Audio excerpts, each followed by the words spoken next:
Amir is here to visit us for a week.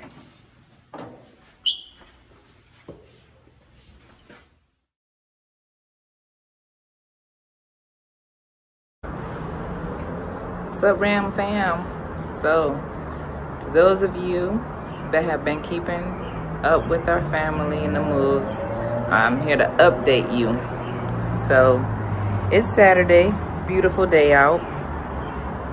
So where we are right now, tomorrow we will be leaving this hotel and getting ready to move on to the military installation of Bowling.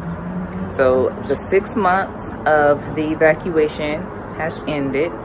So it lasted the entire 6 months. We have been evacuated out of Burkina Faso for the entire 6 months.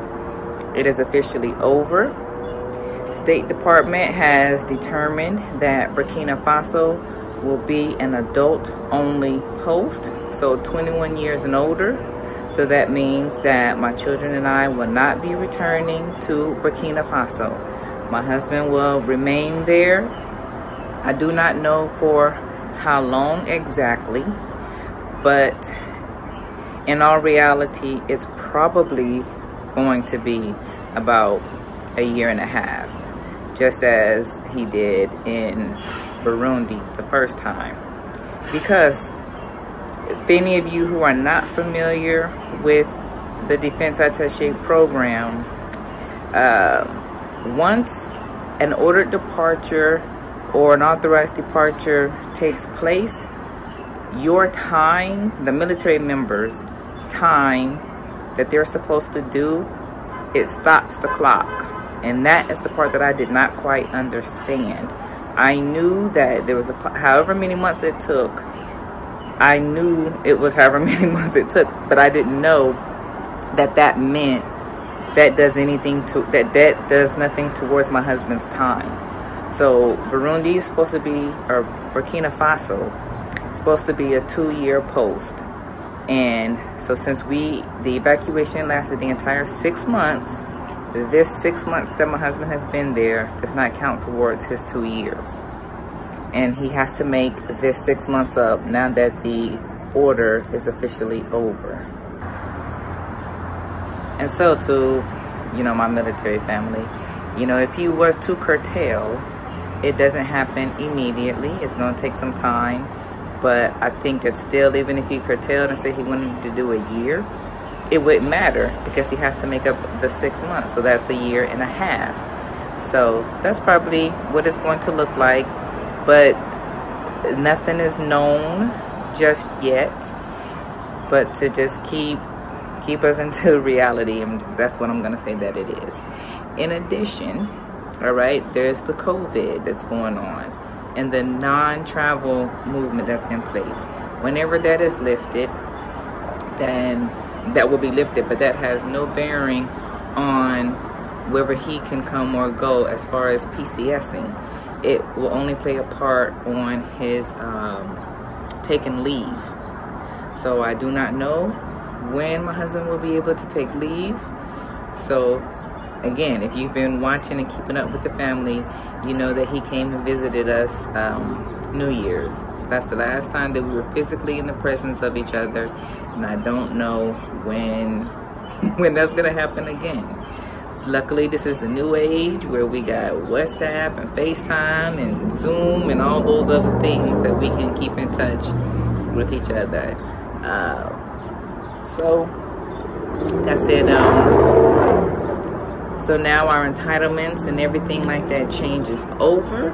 I get my PCS orders soon, which authorizes us to live on base housing. And that's what we're gonna do. We're gonna go and we're gonna get a house on base, and everything like that starts to roll into place. They're gonna pay for the move. We're gonna get all of our household goods that are in storage from when we moved from Switzerland. And if there's anything else that I'm entitled to, I guess we'll figure that out. So, again, I did the other video about being a strong person and still needing time, still needing somebody to talk to and things like that. So, y'all please, occasionally just check on me, check on the kids, send your words of encouragement. because once again, we have to do this time separated from my husband.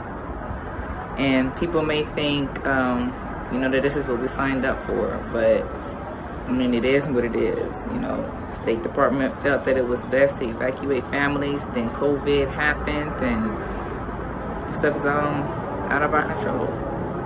So, good thing, we'll be leaving this 1-bedroom hotel into a 3-bedroom house, which of course, as y'all know, we would need a bigger house. But hey, one step at a time, one thing at a time, and just happy to have our own place. So I will record in the future, you know, like I did before, keep y'all abreast with this move and show you, you know, our yard and how life is on the base. So back to being a military wife and the military standards and keeping our yard clean and following everybody else in the neighborhood like Edward Scissorhands. So yeah, gotta find something to laugh about during this. You know, I had a very emotional couple of weeks, especially, you know, yesterday with all that's happening in Minnesota and across the nation. So these motorcycles go by.